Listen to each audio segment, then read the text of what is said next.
काल रात्री 11 वाजता मला अचानक एक फोन आला व मला असं सांगण्यात आलं की बाबा तिथं आपली स्ट्रॉंग रूम जी आहे, मतदान पेटी ठेवलेली, तिथं काहीतरी गडबड गोंधळ चाललेला ऐकायला मिळाला. त्यामुळे मी आणि आमचे मित्र, आमच्या गावचे सरपंच, माजी सरपंच ज्ञानदेव लष्कर, आम्ही त्वरित एक 5-7 मिनिटात तिथं पोहोचलो असता तिथं असं कळालं की बाबा गणेश कर्जतचं भाजपचा शहराध्यक्ष गणेश क्षीरसागर, तसेच तो धनंजय आगम, आणि परत तो हे कृष्णा पिसाळ, हे लोक आणि इतर 10-12 लोकांनी तिथं जाऊन बॅरियर हे करून स्ट्रॉंग रूममध्ये घुसण्याचा प्रयत्न केला, असं आम्हाला तिथं गेल्यानंतर कळालं. व तसेच या लोकांनी तिथं जाऊन स्ट्रॉंग रूममध्ये घुसण्याचा प्रयत्न केला. पोलिसांनी अडवलं त्यांना, पोलिसांना पण त्यांनी शिवीगाळ केली असं आम्हाला कळतंय.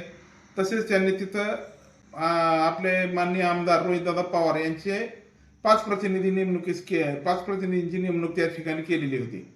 परंतु त्या प्रतिनिधींना ह्या लोकांनी विचारलं, तुम्ही कोण? तर ते म्हणले, आम्ही असं असं रोहितदादाचे प्रतिनिधी, सिक्युरिटी गार्ड आहेत. तर तुम्ही इथं काय करता? तर त्यांनी पत्र दाखवलं प्रांतांचं की बा आमची अशाची नेमणूक, अधिकृत नेमणूक केलेली इथं, आम्ही ह्या पेट्यांना, मतपेट्यांना राखण आहे. तर त्यांना बेदाम मारहाण करून त्यांचा गळा दाबून जीवे मारण्याचा प्रयत्न केला व त्यांना लाथाबुक्क्याने मारून त्या एका जणाला तर ओढून चालवलं होतं गाडीत त्यांनी. असं एवढा प्रकार घडूनही काल पोलिसांनी आम्हाला अत्यंत चुकीची वागणूक दिली. काल 11 वाजता हा प्रकार घडला असता आम्ही तिथं पोलीस निरीक्षक मुळक साहेब यांना आम्ही सांगितलं की बाबा आमच्या लोकांना मारहाण झालेली तिथल्या 2-3 सिक्युरिटी गार्डला, तर तुम्ही त्याची दखल घेऊन गुन्हा दाखल करा.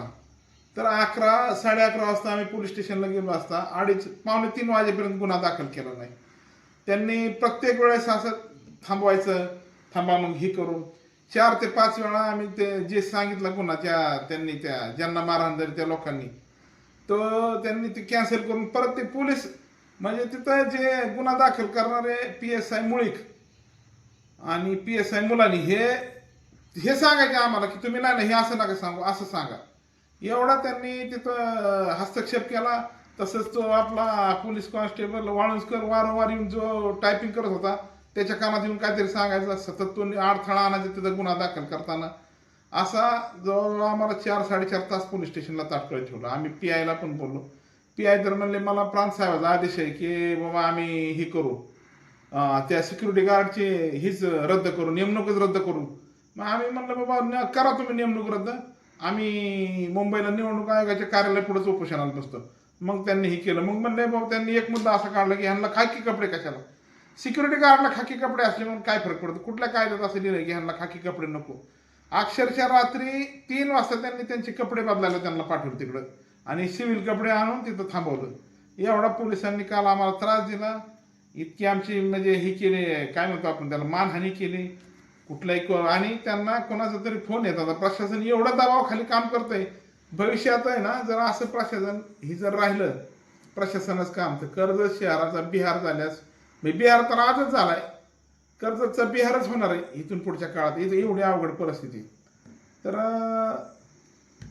हे अत्यंत चुकीचं आहे. भाजपचे हे गुंड लोक डायरेक्ट त्या याच्यात शिरण्याचा प्रयत्न करतात, स्ट्रॉंग रूममध्ये शिरण्याचा. एवढा पोलीस बंदोबस्त, CRPFचे जवान असताना दारू पिऊन तिथं धिंगाणा घालतात सगळे. आता त्यांच्याकडे व्हिडिओ आहेत. तसेच त्यांनी कालच रात्री आपले पोलीस निरीक्षक साहेबांनी 353 सारखा गंभीर गुन्हा दाखल करायला पाहिजे होता आणि त्यांना त्वरित अटक करायला पाहिजे होती. तसेच आमचे पण माणसाचा गळा दाबला, त्याला जीव मारण्याचा प्रयत्न केला, त्याला गाडीतून उचलून नेण्याचा प्रयत्न केला, परंतु तो त्याच्या ह्यांनी सुटला. त्यात पण त्यांनी एकदम साधी कलम लावलेली आहे. त्यात पण 307 सारखा गंभीर गुन्हा दाखल करायला पाहिजे.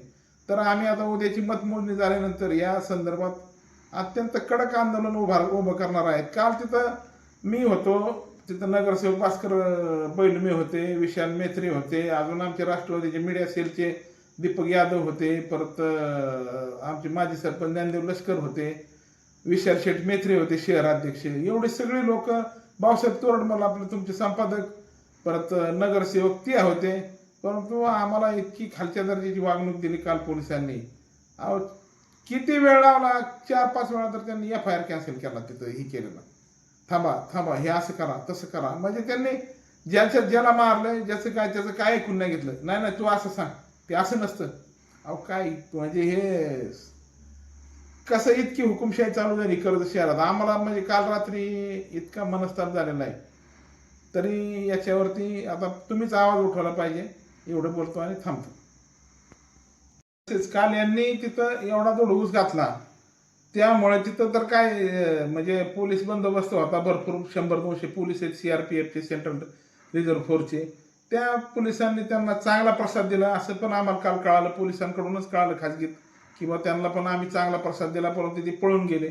पण पळून जाण्याऐवजी काल तिथं त्यांना अटकच व्हायला पाहिजे होती लगेच.